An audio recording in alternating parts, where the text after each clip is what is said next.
Olá, nono ano, sejam todos muito bem-vindos à correção da semana 5 do PET volume 2 de História. E o tema de vocês é os desdobramentos da consolidação do sistema capitalista, conflitos e crises.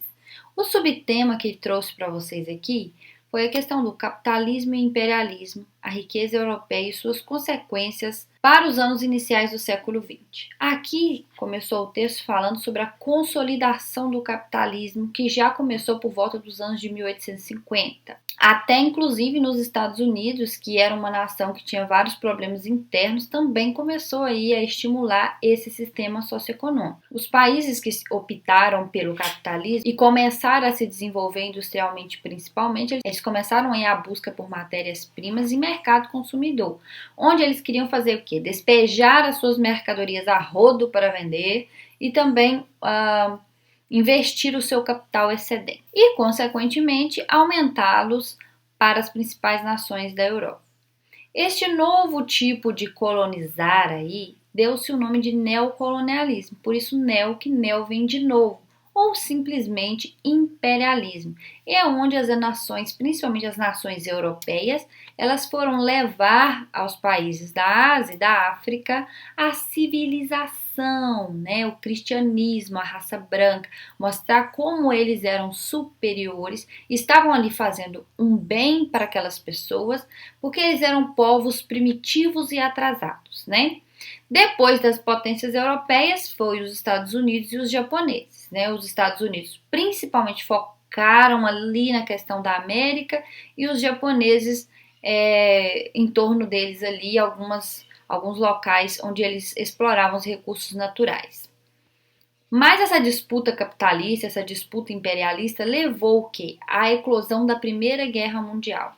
Porque eles iam invadir nos outros locais, os países europeus invadiram ali regiões da África e da Ásia, repartiram aquilo ali do jeito que bem entenderam, sem respeitar as pessoas que ali viviam, sem respeitar a sua cultura, o modo de vida de cada um. Eles entraram ali e já foram, em muitos casos, fazendo uma desordem no local, matando as pessoas, incutindo neles a cultura deles a todo preço, enfim.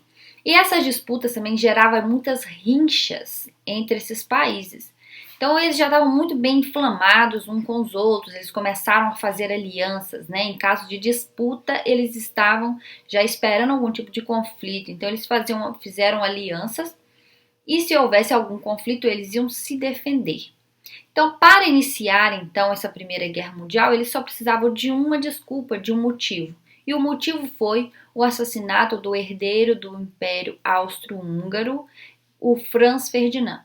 Ele foi numa região ali que estava muito inflamada com essas questões, e aí ele sofreu um atentado, né? Mataram ele num carro a céu aberto, na região dos Balcãs ali, onde ele foi visitar, e aí então foi declarado guerra, né? As alianças rapidamente se formaram e começaram a combater uns com os outros. As alianças estão logo aqui, ó, a Tríplice Entente, que foram liderados pela França, Inglaterra e Rússia, e a Tríplice Aliança, Império Austro-Húngaro, Alemanha e até 1915 a Itália, porque a Itália depois trocou de lado no final da guerra. E o que inclusive vai fazer a mesma coisa lá na Segunda Guerra Mundial. Bom, e aí então a Primeira Guerra Mundial aconteceu, os países se envolveram, brigaram um com o outro. Nesse meio termo aí no final, mais pro final da Primeira Guerra, surgiu aí, então um movimento que fez com que a Rússia saísse da Primeira Guerra. Que movimento foi esse? Importante lembrar. É a Revolução Russa. A Rússia estava participando da Primeira Guerra Mundial, porém era um país muito atrasado industrialmente, 80% praticamente agrícola de camponeses, pessoas passando necessidade, e eles pediam para o czar, no caso o imperador, tirasse a Rússia lá dessa questão lá da Primeira Guerra, trouxesse os soldados de volta, saísse desse negócio, mas foi mantido aí inclusive os acordos que eles fizeram, né? Porque quando um país vai para a guerra, eles têm um acordo, não pode ser assim de qualquer jeito, não sei como é que funciona, mas enfim, acredito que o czar tinha lá os seus motivos. Mas aí o que acontece? A população lá dentro da Rússia começou uma revolução. E essa revolução fez com que eles derrubassem o Nicolau II, que era o czar, inclusive mataram toda a família dele, instalaram na Rússia um governo socialista, tirar a Rússia da Primeira Guerra Mundial. As pessoas lá, obviamente, ficaram felizes, que até inclusive um dos lemas deles aí dentro dessa revolução era paz, terra e pão, né? Porque eles queriam que saísse a Rússia da Primeira Guerra, que as pessoas tivessem pão e para se alimentar e terra, né, para eles poderem cultivar e viver com as suas famílias.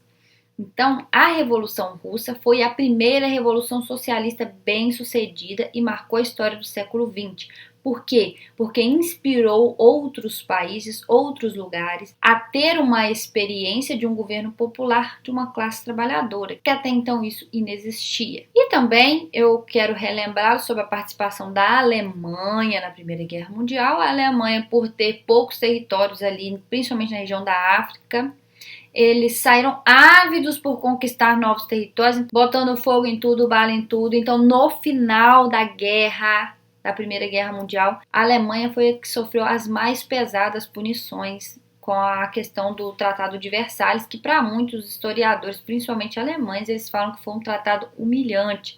Então, nós não vamos nem entrar em detalhes com esse tratado, mas é bom lembrar que a Alemanha não podia formar exército, tinha uma dívida enorme para pagar, enfim, vários outros motivos aí que instalou um revanchismo, um sentimento de revanchismo nas pessoas, nos alemães, que depois veio a culminar na Segunda Guerra Mundial, que é o que não entra no caso agora, mas foi uma questão que levou os alemães aí à Segunda Guerra Mundial. E aqui tem um trechinho que fala assim: após o fim da guerra, a Rússia foi se isolando cada vez mais das nações europeias por sua adoção de um sistema socioeconômico diferente. As nações europeias buscaram recuperar suas estruturas físicas e restaurar suas atividades industriais e comerciais. Porém, a Itália e principalmente a Alemanha tiveram ao longo da década de 20 uma recuperação muito difícil, o que ocasionou o aparecimento e fortalecimento das ideias nacionalistas reverberados pela ideologia totalitária e nacionalista do fascismo. Do fascismo, que no caso na Itália, e do nazismo, no caso da Alemanha. E no final da década de 1929, o capitalismo ocidental chegou à exaustão. Isso vem resumindo aí na crise de 1929, né? As nações europeias ficaram destruídas após a Primeira Guerra Mundial. E aí eles pegaram muito dinheiro emprestado com os Estados Unidos, né? E começaram a reconstruir os seus países. Quando a economia já estava melhorando e os Estados Unidos era um país que exportava muito para a Europa, não se deram conta de que estavam exagerando na superprodução. Esse pós-guerra acabou então desencadeando uma crise de superprodução industrial e agrícola, e os Estados Unidos ficou sem conseguir vender os seus estoques, e aí houve também um movimento especulativo na Bolsa de Nova York que gerou uma crise muito grande. A Bolsa de Nova York quebrou, muitas pessoas foram demitidas dos seus empregos, muitos bancos fecharam, muitas pessoas ficaram sem onde viver, sem onde comer.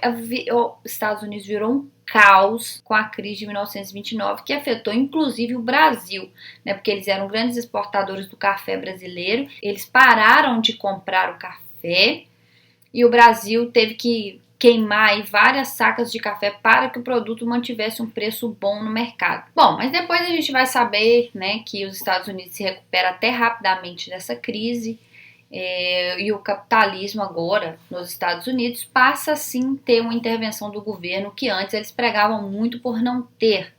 E aí com essa intervenção do governo eles começam a recuperar aí a economia.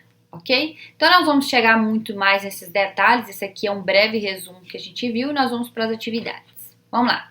Número 1. Quais motivos levaram à eclosão da Primeira Guerra Mundial? Aí está aqui a disputa concorrencial capitalista, o imperialismo, aliada às questões de rivalidades históricas e nacionalistas entre etnias das nações europeias. O estopim foi o assassinato do herdeiro do trono do Império Austro-Húngaro, Franz Ferdinand, como eu falei. 2. A crise de 1929 nos Estados Unidos foi um abalo gigantesco em todo o sistema capitalista. Dentre os motivos principais destacam-se: letra C, a superprodução, a saturação do mercado e a expansão desmedida do crédito bancário. não é a letra A, aí tá falando aqui a falta de crédito e a alta produção. Não, gente, a falta de crédito. Eles tinham muito crédito e produziam muito também. Letra B. Tá falando aqui a falta de mercado, a crise na pecuária, o crash da Bolsa de Nova York. O crash só veio acontecer em 1929 devido a essa superprodução e a essa expansão desmedida de crédito que fala aqui na letra C. E a letra D está falando adoções de programas sociais financiados pelo Estado para diminuir o desemprego. Isso só veio acontecer depois da crise, né? Que eles tiveram que adotar outras medidas para que acontecesse. Então, está pedindo aqui o motivo dessa crise. É a letra C. 3.